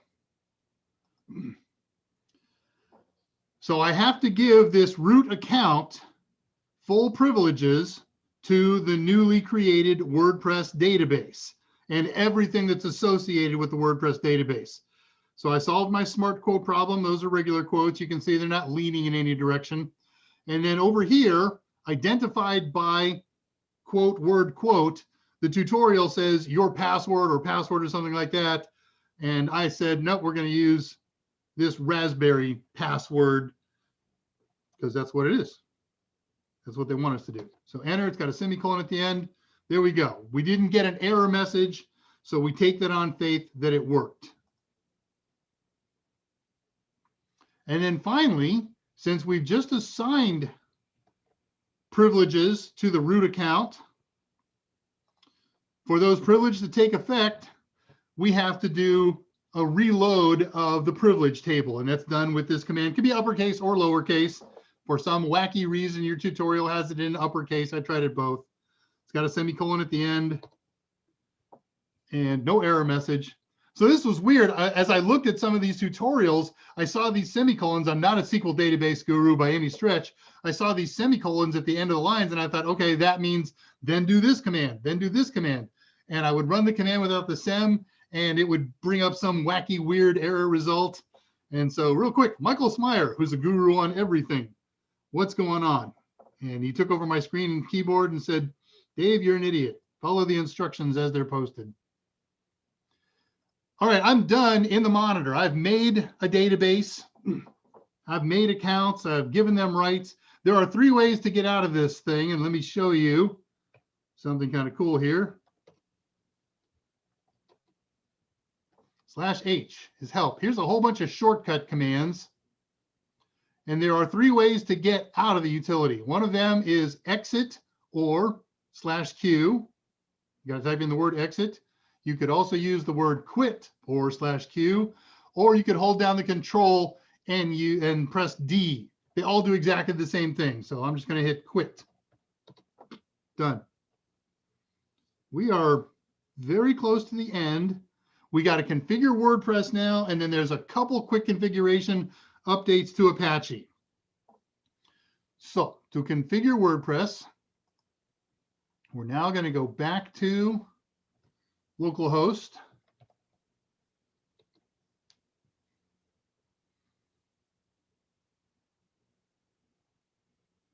I missed something.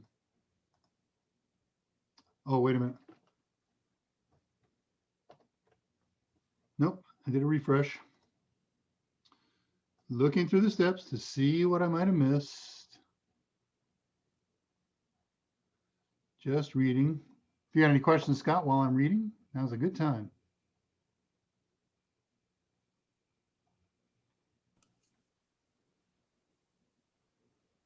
So Andre has scheduled his 1002 exam on Monday. Wonderful. Good luck. Before or after the AMA? I don't know. Well, it's got to be earlier. He's over in Europe. Yeah, so I assume before. Yeah. Yeah. Unless he's taking it at 1 o'clock in the morning or something. Well, that's true, right? It's home based. You could do it at any time. Yep. Kevin is using the Raspberry Pi OS, and he's definitely a Windows guy. So at some point when you're done with the straight up thing, we'll if we have a couple minutes left, just go through the file management process. That'd be great. They can't see you say okay, because when I'm talking and we're screen sharing like this, they only see me because, you know, I'm important. Oh, okay. So we got the double window. Okay.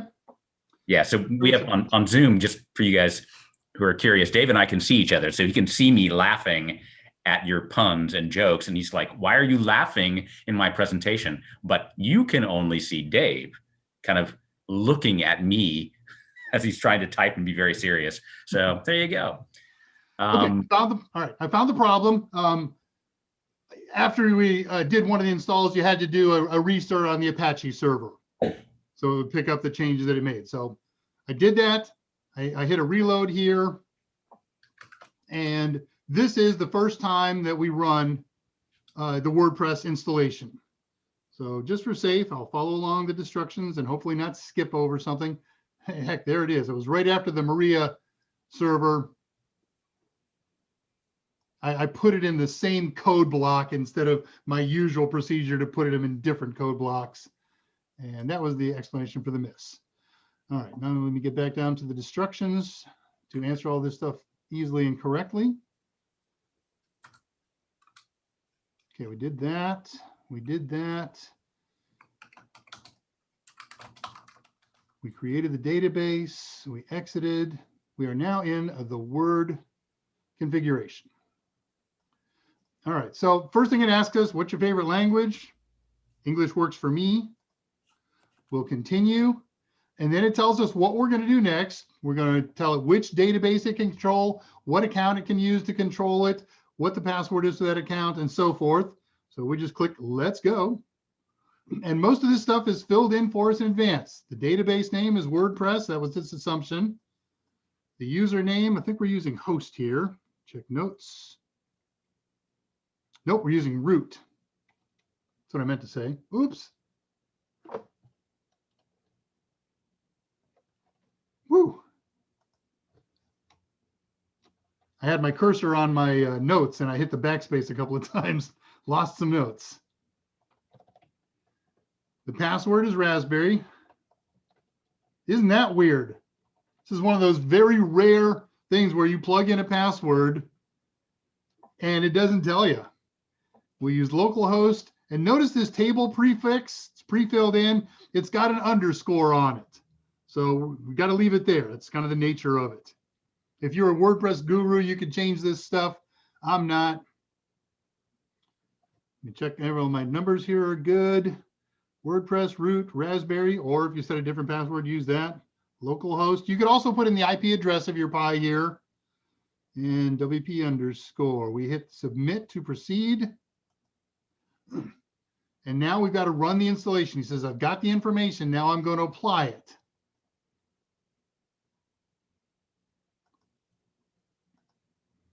A couple more things we need to fill in. You logged in.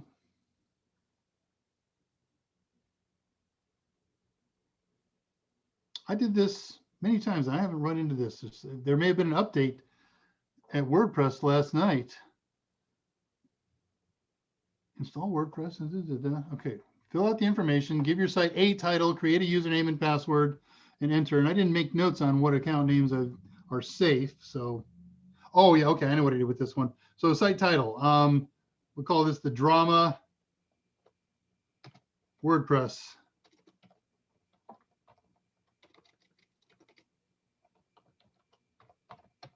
Site. Username. Pi. Debating whether or not I need root there or not.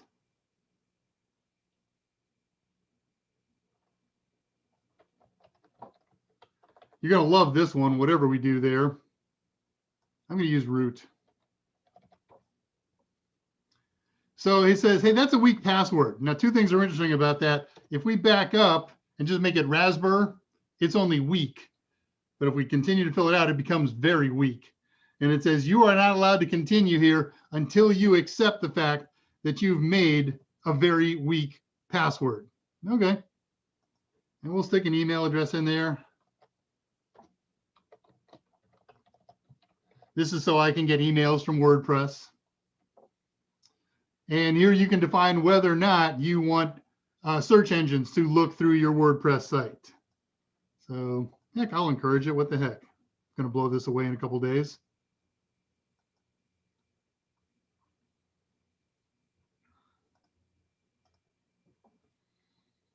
Okay, this is the other one. Takes a few moments. Don't panic. It's not stuck. So when it's done, we're going to get presented with a login button, and you can click that. Or what you will normally do after this, once you close this site, in order to get to this management screen ever again, you go to the Pi's IP address /wp-admin. So do I want to save this password? Nah, not right now. Let me go make a note in my notes.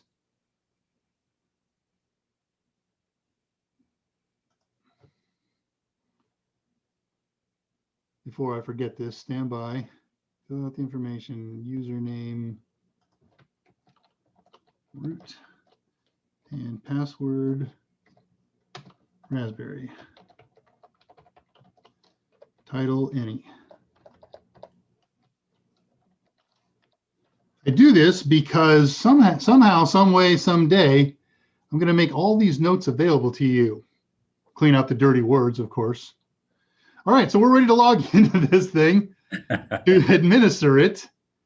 And so my friend root, password Raspberry. You can do a remember me if you like.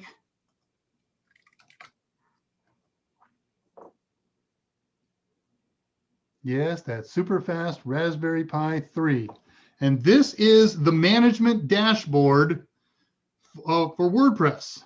So if you ever want to now start making pages, I'm not going to do a WordPress class here. As I said, that's something that anybody can learn. You can do it on any computer. It's not a Pi class, but there is 2 quickie things or 3 quickie things that we've got to do to make everything run right. So when the install is complete, get the login button, log in. First things first, we're going to fix what they call the permalinks and make them friendly. So I'm logged in. We're in. This is the dashboard. We're going to go over to the settings. And I hate when it does that. I always want to grab it right from the thing. Not tools, settings. No, that was right. Stand by.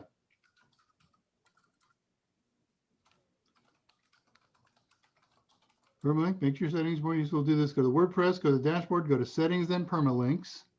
Where's the permalinks in here?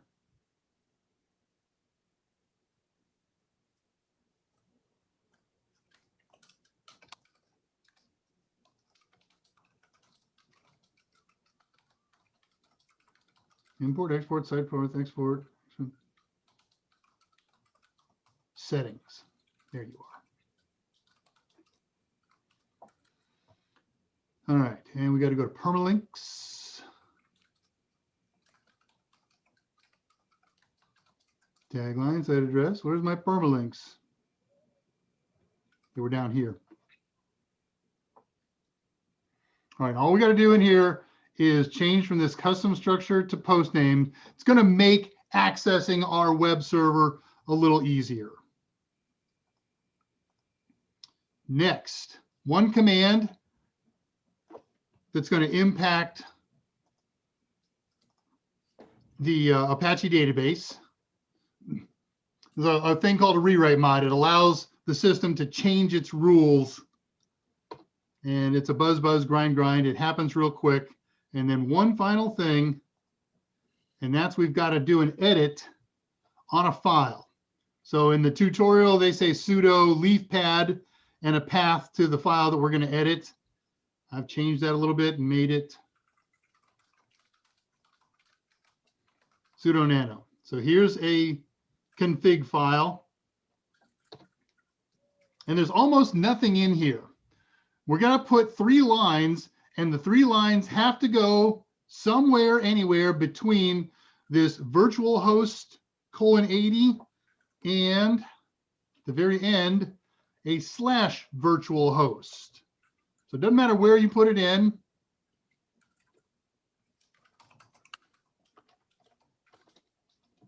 Put a rem there. I'm just adding this. This isn't one of the documents things. The following 3 lines are added per tutorial instructions. Tutorial. All right, let me get the 3 lines.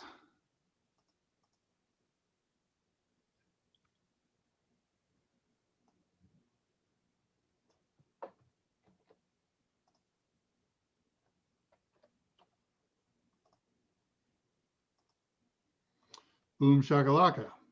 So it's telling us that your virtual host is going to be contained in. So what this means is Apache can do multiple websites at the same time. When you do that, they're called virtual hosts or virtual sites. So it says this one is going to be contained in this folder. So I'll save that, Control X, yes, enter. And then I'm going to do a restart so those rules and config files get updated. And we're done. That is an Apache server with a WordPress management system. You can get to this from your local area network by opening up any browser and going to the IP address of your Pi or the friendly name of your Pi /wp-admin. Log in with the accounts you've created, and you're making juice. And I want to ask Scott a question now. I'm going to close out of this real quick. He and I talked a little bit about this before. I'm kind of putting him on the spot, but he's going to come up with something brilliant. I feel it. We use WordPress on the Totalsem website. There are 3 people in-house who are gurus at using WordPress on our site, using the version of WordPress. And Scott, of course, is one of them. As a writer, he should be able to write websites. And not surprisingly, so is Michael. And some of you have encountered Kathy. She does it too. What can you tell us about your experience or your thoughts, or what's good about it? What's bad about it? What do you got on WordPress? All right. So a typical WordPress website, you pick a theme, or you pick a theme, gives you the look and feel, kind of the basic color scheme and flow of the website. And then you spend a lot of time either living within the theme, which we did initially when we set up the website a few years ago, and then doing the tools as the developer said, this is how the tool should work. And then over time, as we kept pushing things into, and by we, I mean marketing, kept pushing us to do stuff that was like, oh, well, we need this on our website. It needs to do this, right? And we're like, okay, let's figure out how to do that. And so then we started writing custom code to do all of the things that people were like, we need to expand this theme. So it gets really crazy, right, over time. So each page becomes a challenge when you're creating new stuff. If you still go back to the original WordPress theme, then it's easy. You just create the page and it's like, oh, look, the look and feel is all there. But when you want to try and do a bunch of custom stuff and then customize the custom stuff over time, then it becomes uglier and dirtier. And it's like, yeah. So my personal experience says that maybe every year or 2, assuming you have the budget for it, is you should update your theme, change your theme, shop around for something that's gonna give you more of the tools for the website for 2021 as opposed to the website for 2019, right? And just be prepared to make that change, that it's not going to be a one and done sort of thing.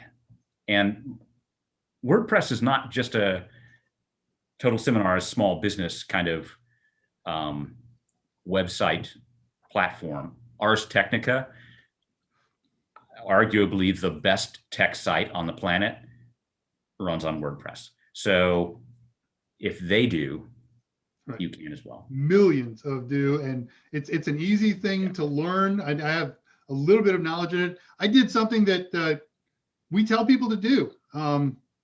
I was going to bring that shirt in today. This would have been a good segue for it. But I went to see a band one time, popular old band from the 70s. And, they're kind of a D-list band now, maybe a C-list. So it was a small club. And after the show, all the band members sat down at a table and you could come and talk to them and get autographs and bring your crap and get it autographed. And I had a good story for them. My wife had seen them. Her name is the same name as the title of their most popular song. And she had this story, said, look, we went and saw you when I was in junior high, when you were still doing the junior high tour. And you asked the crowd, hey, whose name is this name? And she stuck up her hand and, okay, well, this song is for you. And so 40 years later, we go back and sees this band again with the same story, and they just fell apart. And we kind of became friendly, and I stayed in touch. And I am their web manager right now, their web administrator. I don't do anything. The place has been dead for months, and there's nothing to add. They got no new merch or anything like that. But they just had this ad on their website that said, hey, we're looking for a new web admin. And so I wrote them and said, hey, it's me. And one of the requirements is got to know WordPress. And I had touched WordPress once 10 or 12 years ago. So hell yes, I know WordPress language. And so I had to kind of at least buckle up a little bit so I can get minimally functional on it. I help Michael sometimes. So yeah, this is one of the websites I help administer. And so Patricia has a good point to make. Udemy, if you haven't been there already, has great sales, and they come up where their $100 or $200 classes drop to like $10. That wasn't what Patricia said, but what she said was the WordPress classes on Udemy will give access to several premium templates. So it's or premium themes. Right. A good way to jump in. Very good. Yep. And as long as I'm mentioning it, we're still in good shape on time. So there are bazillions of themes. They're available at the WordPress site. There's free ones, there's paid ones, and there's benefits to both. The paid ones tend to be updated. The free ones is some guy made this and it's really cool, but maybe he'll never update it again. There are plugins. So there are ways, tools that make your WordPress site, do things that it can't natively do, like automatic SEO updates, like stats for your site, spam protection, search tools. So build a search tool right into your website. So maybe if the blog, you can look for all the blog references by an account or by topic or by whatever. There's online stores, about 60,000 plugins when I looked it up this week. 57,000, I think, is the actual number. Nice. So it's so expandable. It's so extendable. All right, let me, I tell you what, I'm going to do one more share here. Okay. Let's do a quickie for everybody. And in particular for Kevin Lopez. Oh yeah. And Kevin, while you're doing that share, he also asked, would you recommend the Raspberry Pi OS 64-bit over the 32-bit yet? Okay, so the 64-bit is technically still in beta.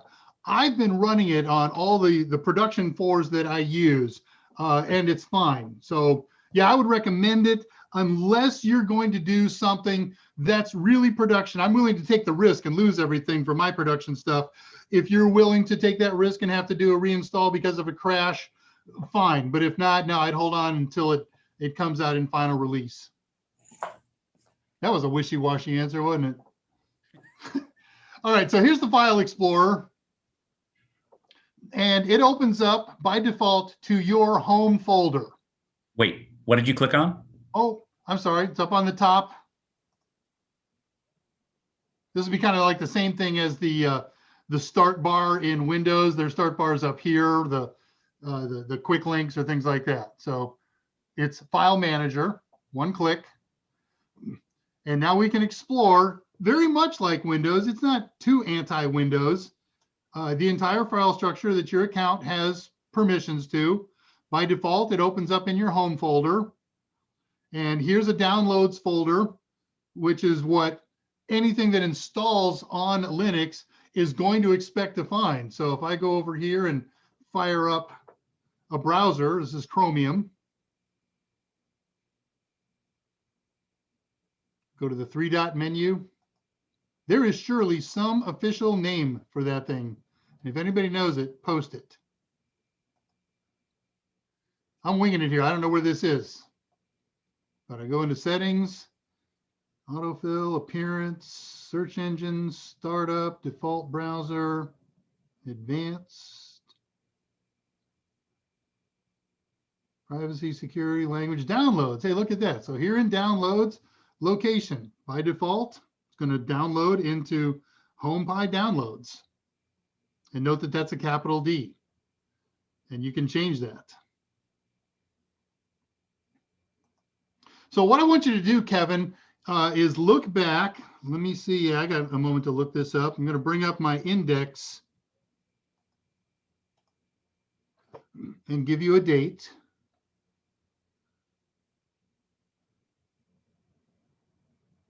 Looking, there it is.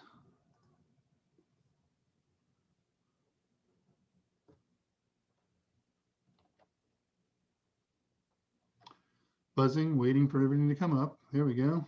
Linux file structure. Okay, on 8/7. What's 8? August 7th, the Pi Day Friday special. One of the things that we did was to view and navigate the whole Linux file system. So I'd like you to check that out and get some familiarity with this stuff if you don't already have that familiarity. What am I doing? There we go. And we didn't talk much about the usage of this utility because, again, it kind of works the same as anything else. I can click something, look at my desktop. There's not much going on. There's nothing in there. There's no pictures yet. Again, this is a fresh install. What's over in the Etsy folder? Lots of goodies. What's in the root folder? So this is just like looking at C:root. This is the top of the file structure in Linux, just called a /.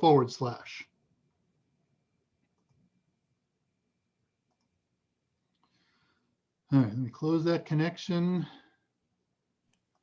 All right, check the feed for the last couple of minutes and shut things down. That went pretty well, except for the one boo-boo. Beats the 15-minute boo-boo last week, right? Right. So, yeah, so a lot of the discussion around the mid-mark was about Pi hats, because, Okay. we've talked about hats. And they're like, we could actually make a real Pi hat. So I figured that I just like kind of segue. Who just got into the NLCS, huh? Yeah, a little Astros action here. But, For they're those making who follow believers out baseball. of the unbelievers. Yeah. I got a post from Alice I want to take a quick peek at 3:37. Alice successfully modified Apache's port in the config file, and it worked. And besides, I used sudo edit command for the first time. Yay! Couldn't follow you real time, but lamp. Yeah, right. It's on the archive. You've got it, and you can follow it on the link that I put up at the beginning of the show. I'll bring that up once more time just for fun. So you can look at it in the archive or take a screenshot of it right now, right? And right. Bingo. So projects.raspberrypi.org, whack N, whack projects, whack lamp web server with WordPress, all separated by dashes. There, you'll be able to type that in if you didn't follow this. I have faith. All right, any other really good questions we can slam real quick for the last minute or two? We had head down to the end. Lots of puns and pies and. Oh, Elbow, tell me it's called the 3-dot menu. That's what it's called. If that's authoritative, I'm going to be shocked. I'll accept it on faith, but I'm going to look this up when we're done. Wait, 3-dot menu? You mean the vertical ellipses? Yes. Very nice. Writer. Yep, that was good. Kevin, okay, good. Kevin's going to do that. No, my A's lost. Sorry, Brendan. Yeah, so I posted the A's, they become B's. For those of you who are joining us late and didn't catch this earlier, we have specials that run through Sunday for 50% off on all the A+ and Network Plus Total Tester and Total Tester simulations bundles. The simulations are our answer for the performance-based questions. Those are on sale, along with the Security Plus Total Tester. The code at www.totalsem.com is Carpe Diem, as in seize the day in Latin. Just use that code at the end and you'll get half off on our practice tests and simulations. So very good. Go for it. All right, the hour has come to its end. So we will say happy weekend to you all. Again, wishing those of you in storm or other harm's way, please be careful, please be safe. Mike will be here at his regularly scheduled AMA Monday, 2 o'clock Central Time. We won't be staying that long. Well, it's Central Daylight. We're going back to Central Time in a couple of weeks. So until Monday, and then again Friday, everybody have a great weekend. Goodbye. Thanks, Cinderella. And now the awkward stare as we wait until Michael probably killed it.